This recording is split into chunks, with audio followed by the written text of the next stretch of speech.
Hello, this is the Prussian Prince again, this time with another special video. This is going to be Company of Heroes 2 first look video. Just want to show you guys how the main menu and everything is, just in case you want to buy it. So obviously I don't have the collector's edition yet, but I guess I'm gonna upgrade sometime soon. If you actually buy it, it would show up here that you've got collector's edition, and you can see on Steam what it actually gives. Anyway, main menu, you can see here. Exit, obviously you know what it is, the campaign. Begin a new campaign, conscript, captain, general. Those are your options. Online and skirmish. This is the auto match versus players, which I used a lot so far. You can select lobby or chat. Chat is basically your party over here. If you have like, if this is a hosted game, you would have an opponent team over here. If it's not actually match made, but it's a custom game, you would have teammates here, or if it's a 1v1, just an opponent over here, obviously. You have auto match versus players, auto match versus AI, and custom game. Now, obviously, you know what auto match versus AI is, and it's just you can select the types of AI you'd be willing to fight. And for auto match versus players, you can also select type of battle you wanna find. Custom game, obviously you invite friends and you choose the map, and you also choose game options like standard or high resources, victory point or annihilation, and victory points in case it's a victory point win condition. So 250, 500, or 1000. Or for annihilation, you can't choose anything, obviously. You can also load a saved game, but I do not have any saved games. And here you see your current faction. Here you have camouflages for, well, just not camouflages, but basically skins for your vehicles. You have your 3 chosen commanders and 3 chosen bulletins. I'll go into that later. Obviously here you already know what these things are. Army customizer, we'll go into that later. Then we have Theater of War. This basically is co-op scenarios, solo challenges, and AI battles. All of those would be just you can choose between Soviet or German, but you have to play all of those to move the year of conflict forward, I think. Yes, that's true. You can choose conscript, captain, or general, and if you select the mission, it changes position on the map, obviously, and you have description over here. And over here, you can see your rank and your medals and whatnot. This is exit game, player profile. This would be all your unlocks and such. Well, your last unlocks and next unlocks. And this would be the achievements, which actually I don't want to show right now. And then options, game setup. You can obviously set up a game and invite friends here.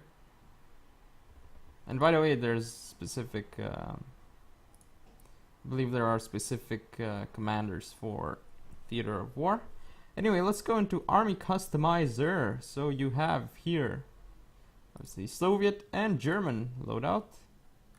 I just have, for both Soviet and German, I have one loadout called main. I haven't even touched the rest. These loadouts are for the Theater of War. You cannot use this in a real game. You cannot use Soviet TOW loadout or German TOW loadout in multiplayer. And yeah, the main screen here is your army commanders, your bulletins, and vehicle appearance. Those are what you can change directly from here. But if you want to go in depth in any of these cases, you just want to go to, for example, commanders. Here you can choose your commanders. I have, at the moment I have 7, and these 3 are selected. Shows you what kind of abilities it gives you. Then you have bulletins, and these are also pretty important. You can select here from categories: infantry, heavy machine guns, mortars, or whatever you want basically. You can have a max of 3 as with commanders, and then skins. So here you just click on an empty box or an already filled box with one of the skins, and you can change it. Obviously you have to unlock skins, bolt-ins and commanders and such by doing various things like unlocking achievements or just reaching a certain rank or buying DLC or whatever. For example, here starter camo bundle. Then back to the main menu, we have the tactics tab, which shows us tutorials and game tips. So tutorials, these would be videos which show you how stuff is actually done, and there is also tutorial mission, which teaches you the basics of Company of Heroes 2. Game tips, this is more or less text help, text guide, so to speak. Well, it's not really a guide, it's just general tips and shows you how to do stuff. Now if you go back to the main menu, we also have a replays tab, and you can see here my last replay epic. This was a pretty long game. You can see the name, if it was multiplayer or not, the map name, date as well. You can see also the players involved over here. And we have options. So for sound, I turn off music and such because I don't really wanna hear it. Then we have sound quality high, speaker configuration, I have headphones. Now graphics. Here you have gameplay resolution, which goes from 50 to 100%. Display resolution, another thing. Image quality goes up to maximum, I have it on high. Anti-aliasing off, but goes up to high, which unfortunately doesn't actually seem to tell you what it does.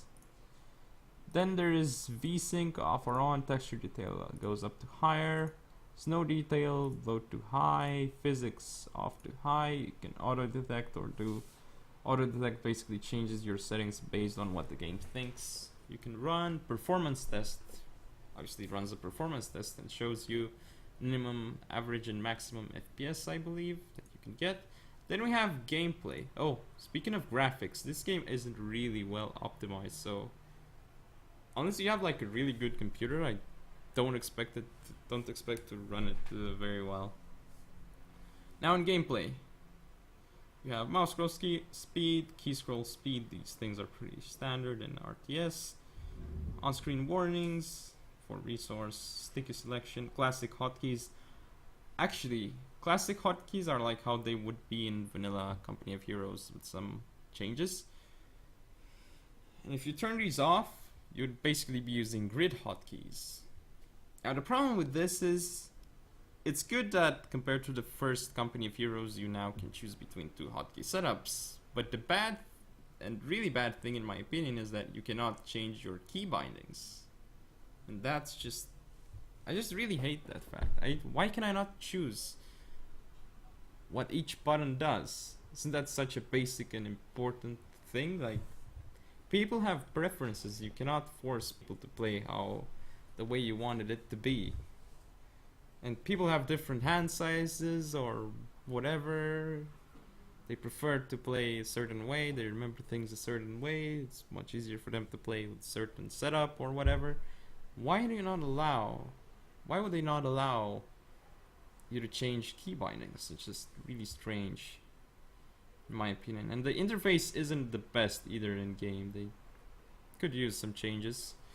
Anyway, we have broadcasting. This is pretty cool that you can broadcast from within the game. So now everyone can pretty much broadcast without having to use OBS or pay for XSplit or something else. And this is pretty cool that you can do that from within the game. But it's also integrated pretty nicely in that you can see your Twitch chat in game, and you can chat with the people who are